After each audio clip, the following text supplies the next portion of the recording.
अस्सलाम वालेकुम प्यारे दोस्तों, मैं हूं आपका दोस्त निसार हैदर। डिस्कवर मोर चैनल पर खुश आमदीद। आज आप सीखेंगे एक्सेल का एक छोटा सा फार्मूला लेकिन बहुत ही मुफीद, जिससे आप सारा अंजाम दे सकते हैं बहुत बड़े बड़े काम। आइए देखते हैं वीडियो में। दोस्तों, जैसे कि मैंने अभी बताया कि हम एक्सेल के फार्मूला सीखने जा रहे हैं और ये फार्मूले या इनका स्टार्ट हम एक छोटे से फार्मूला से करने जा रहे हैं जिसे हम इफ़ फंक्शन कहते हैं।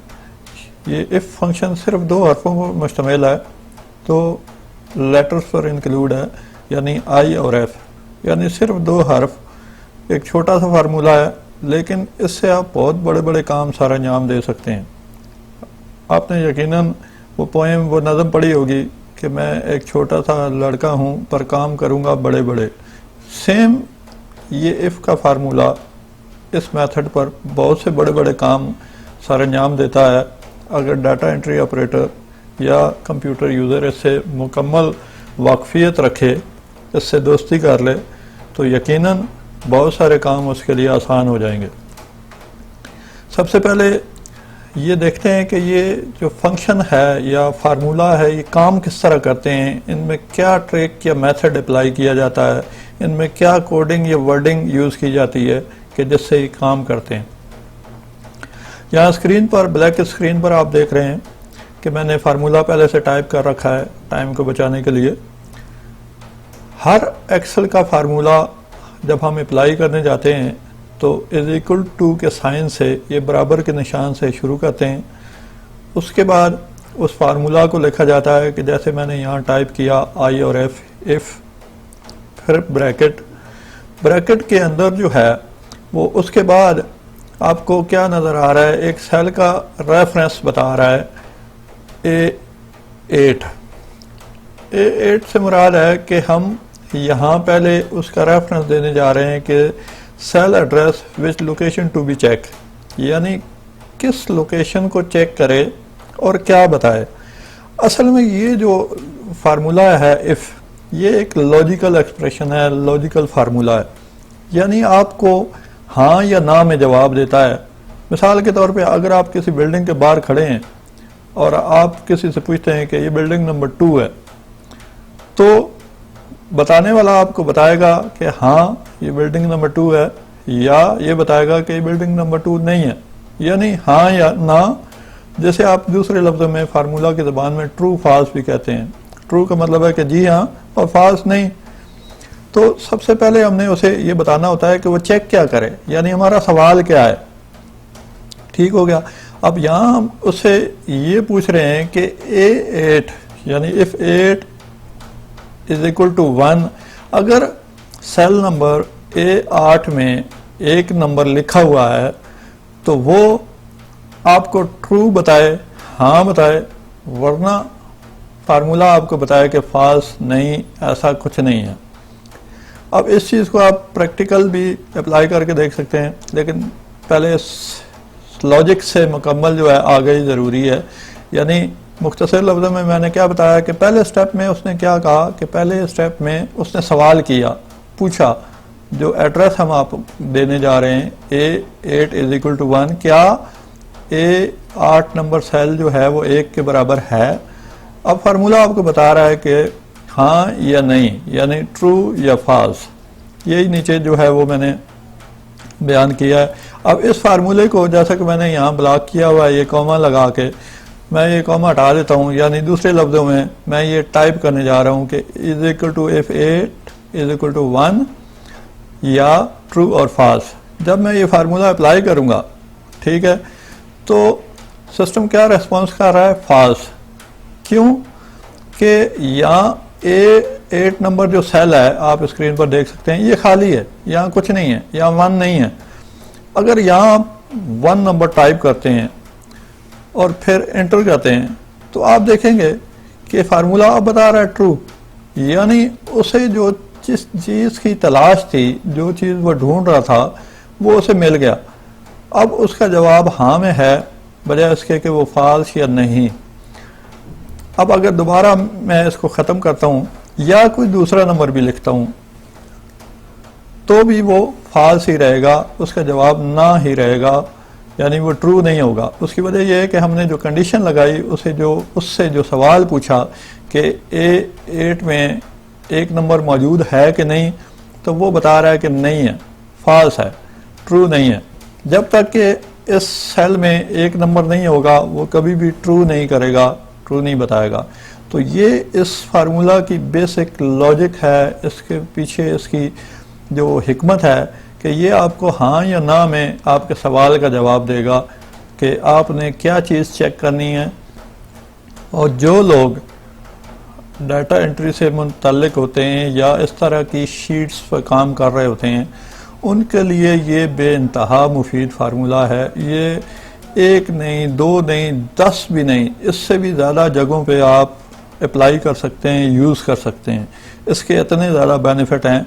कुछ बेनिफिट, कुछ कंडीशंस अभी इस वीडियो में मैं आपको बताऊंगा, और कुछ कंडीशंस और जो उसके मेथड्स हैं वो जब हम दूसरे फार्मूला सीखेंगे तो उनके साथ कॉम्बिनेशन बनाकर भी इसको अप्लाई करेंगे। यानी ये सिर्फ अकेला ही नहीं काफ़ी होता, और बहुत सारी जगहों पे इसका फंक्शन चलता है, बहुत सारी जगहों पे बहुत सारे फार्मूलाज के साथ मिलकर ये काम करता है। अब ये दूसरी शीट पे आ जाते हैं। यहाँ मैंने कुछ कंडीशंस पहले से टाइप करके रखी हैं टाइम को बचाने के लिए, टाइम को सेव करने के लिए, क्योंकि बुनियादी मकसद ये है कि जब हम डीपली कोडिंग या फार्मूलाज पढ़ने जाते हैं तो इसमें हमें टाइप करने में या उनको समझने में काफ़ी टाइम चाहिए होता है। तो ये मैंने पहले से टाइप करके रखी हैं कंडीशन। अब मैं आपको इनको जो है वो डिस्क्राइब कर देता हूँ, बता देता हूँ, ब्रीफ कर देता हूँ कि ये किस तरह की कंडीशन मज़ीद इसमें हम अप्लाई करने जा रहे हैं। अब आप यहाँ इस पहले कॉलम सी में देख सकते हैं कि मैंने यहाँ पर लिखा हुआ है condition text to be check, यानी हम क्या कंडीशन, क्या सवाल करने जा रहे हैं, क्या पूछने जा रहे हैं उस फार्मूला से, राइट।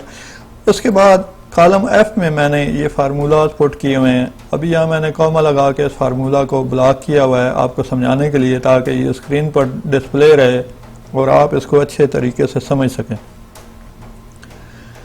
यहाँ पहली लाइन में यानी लाइन नंबर F8 में मैंने जो फार्मूला टाइप किया है, इफ़ का फार्मूला, कि if C8 is equal to Nisar, इसमें मैंने अपना नाम लिखा हुआ है कि अगर ये सेल नंबर C8 जो है वो उसमें टेक्स्ट उसको मिलता है निसार, तो वो रिटर्न करे, वो जवाब दे कि ये एडमन है, यानी ये नाम जो है वो एडमन से मुताल्लिक है। अदरवाइज वो फार्मूला बताए कि नहीं ये एडमन नहीं है, यूज़र है, आम यूज़र है, एडमन नहीं है। ये कैसे अप्लाई हो सकता है ये मैं कॉमा हटाकर आपको बताता हूँ। जैसे ये फार्मूला कंडीशन शुरू करता है, वर्क शुरू करता है, तो आप ये देखेंगे कि इसके जो कंडीशन थी इसके गिर्द ब्लॉक बन गया, यानी उसने उसको हाईलाइट किया। अब वो उस पर अप्लाई करने जा रहा है, बता रहा है कि जी ये फार्मूला अब अप्लाई होने जा रहा है। C8 अगर बराबर है निसार वर्ड के, तो फार्मूला आपको क्या बताया सेल में, एडमन, अदरवाइज यूज़र। जब मैं इसको एंटर करता हूँ तो फार्मूला क्या बता रहा है आपको कि हाँ जी ये जो नाम है, ये जो टेक्स्ट है, वाकई ये एडमन के बराबर है या एडमन है। इस नाम को अगर मैं चेंज कर देता हूँ, मिसाल के तौर पर मैं यहाँ अली लिखता हूँ, तो अब फार्मूला आपको क्या बता रहा है कि नहीं ये एडमन नहीं है, ये यूज़र है। क्योंकि यहाँ हमने जो दो कंडीशन लगाई थी उसमें उसने वाज़ह कर दिया था कि अगर C8 निसार के बराबर है, यानी निसार टेक्स्ट वहाँ लिखा हुआ है, तो एडमन बताएगा, अदरवाइज यूज़र ही बताएगा। दोबारा अगर मैं अपना नाम टाइप करता हूँ तो फिर वो चेंज कर देगा, उसकी जो कंडीशन है वहाँ वर्ड एडमन आ जाएगा।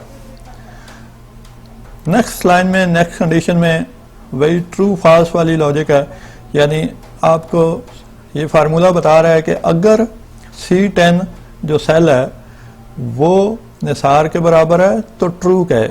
ऊपर हमने क्या कंडीशन लगाई थी, हमने डायरेक्ट उसे बताया था कि एक वर्ड जो है वो टाइप कर दे, एडमन या यूज़र बताए, लेकिन यहाँ वही कंडीशन बताए कि ट्रू है या फॉल्स है, यानी वो जो सेल अगर निसार के बराबर है तो ट्रू है, सच है, ओके है। अगर वो सेल C10 जो है वो निसार के बराबर नहीं है, निसार वहाँ वर्ड नहीं लिखा हुआ, तो वो उसे हमेशा फॉल्स बताएगा, ट्रू नहीं बताएगा। अब ये देखें कि मैंने जब एंटर किया ये फार्मूला अप्लाई हो गया, तो फार्मूला बता रहा है कि नहीं, उसे वो वर्ड वहाँ नहीं मिला, उसने तलाश किया और वो वहाँ उसे फॉल्स कंडीशन में दिखा रहा है।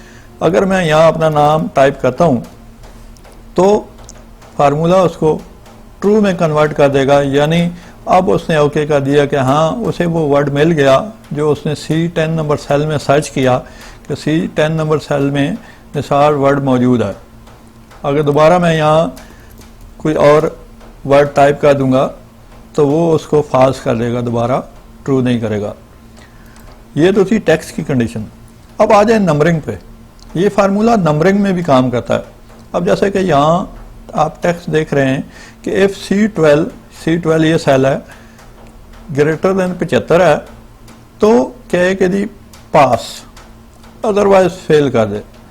यानी इस सेल में हमने एक कंडीशन रखी हुई है कि अगर 75% से ज़्यादा नंबर हैं, 75 नंबर हैं किसी भी चीज़ में, तो पास कहे। मिसाल के तौर पे जैसे आप फिक्स कर सकते हैं कि जी ग्रेटर देन 32 है आप का जो स्टैंडर्ड है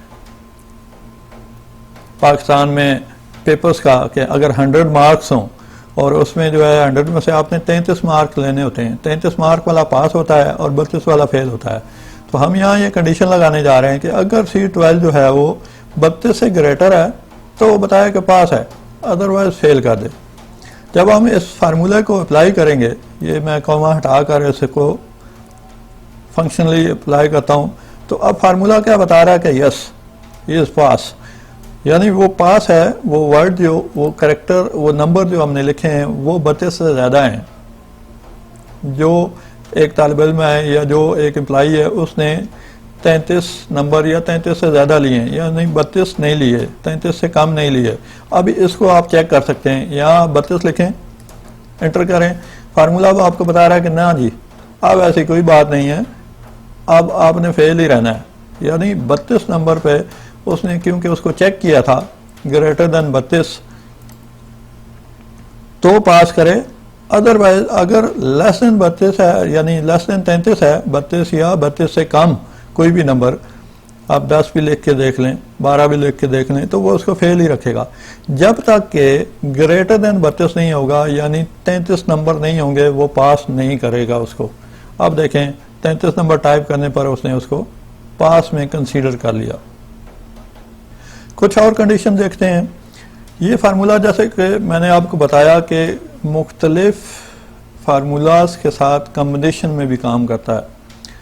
या मैंने इसको एक और जो फार्मूला है इस नंबर उसके साथ अप्लाई किया। इस नंबर फंक्शन क्या करता है, ये सेपरेट भी मैं किसी वीडियो में दिखा सकता था, लेकिन ये क्योंकि बहुत छोटे फार्मूला हैं और इनको बेहतर है कि किसी ना किसी फार्मूला के साथ कम्बिनेशन बनाकर उसी वीडियो में कवर किया जाए, ताकि आप थोड़े से टाइम में ज़्यादा चीज़ें सीख सकें। अदरवाइज एक्सेल में इतने ज़्यादा फार्मूलाज आए कि अगर एक फार्मूला पर एक वीडियो बनाई जाए तो वो काफ़ी रहती है यूज़र को समझने के लिए।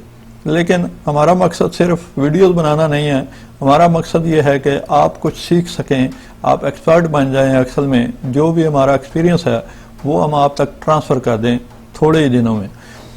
अच्छा, तो दोस्तों ये देखते हैं कि यहाँ मैंने ये फार्मूला अप्लाई किया है इस नंबर के साथ कि इफ़ इस नंबर जो C8 है वो C8 हो, यानी अगर ये जो C8 है ये नंबर पर मुश्तमिल है।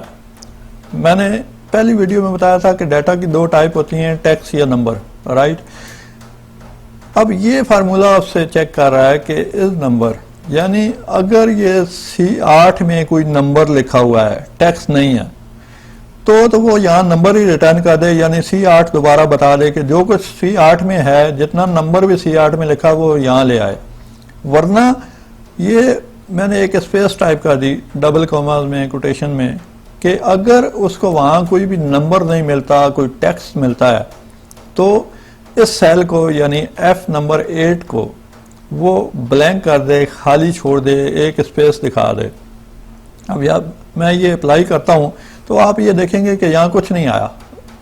जो फार्मूला लिखा हुआ था उसमें फंक्शन ही ये अप्लाई हुआ था कि अगर ये डाटा नंबर पर मुश्तमिल नहीं है तो ये जगह यानी ये सेल F8 ब्लैंक कर दे।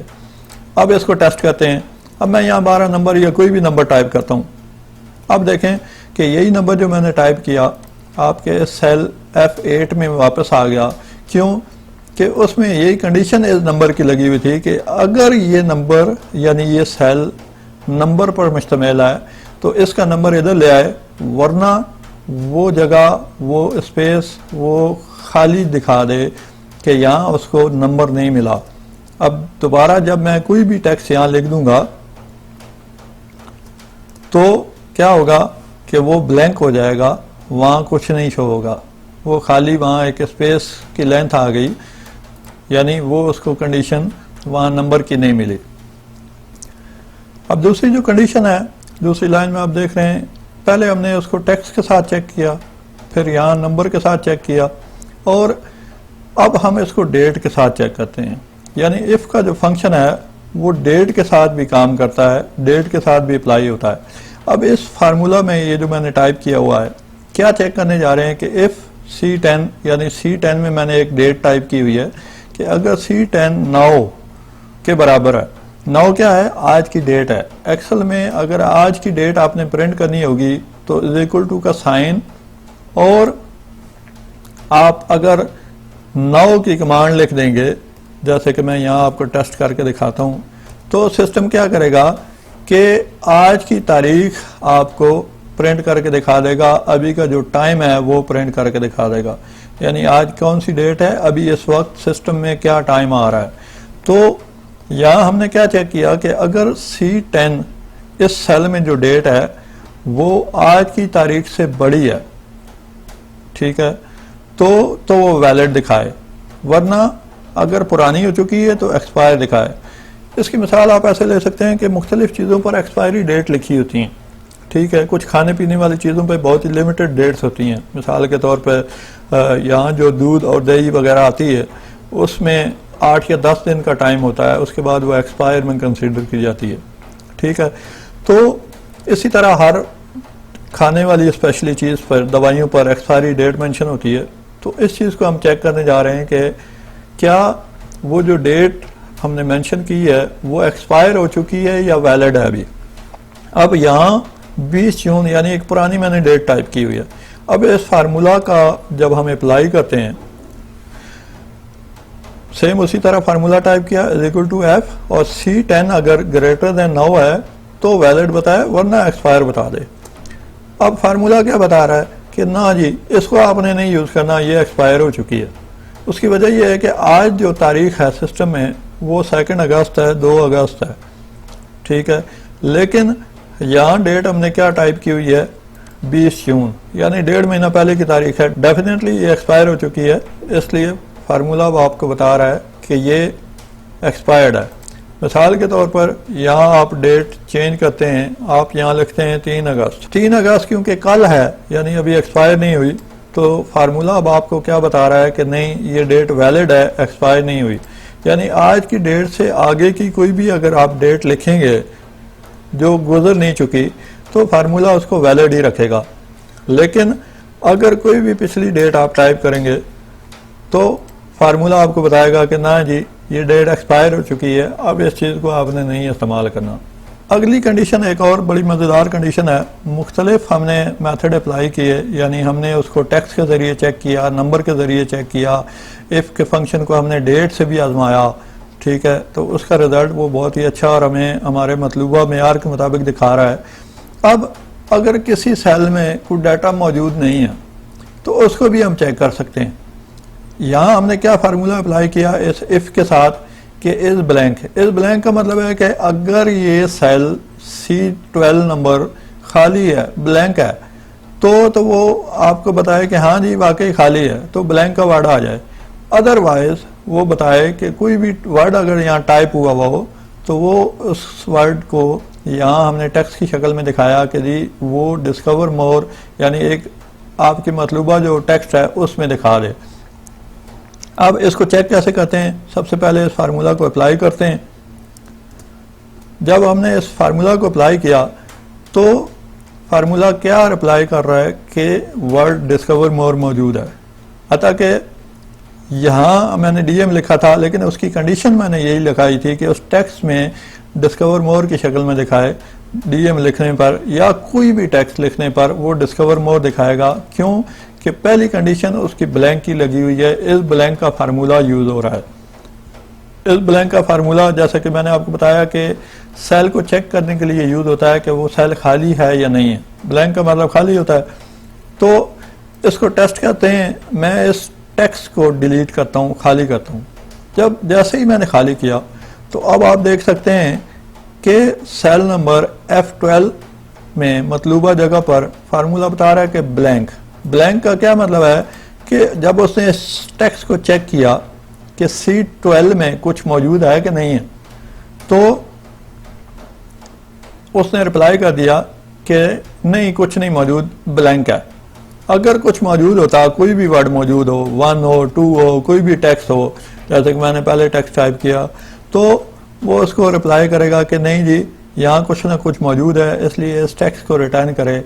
यानी यहाँ वो इस शक्ल में जो मैंने टेक्स्ट टाइप किया था डिस्कवर मोर, तो वो डिस्कवर मोर टाइप करके शो करा के आपको दिखा रहा है। आखिरी जो इसमें कंडीशन मैं आपसे शेयर करने जा रहा हूँ वो है वाइल्ड कार्ड की।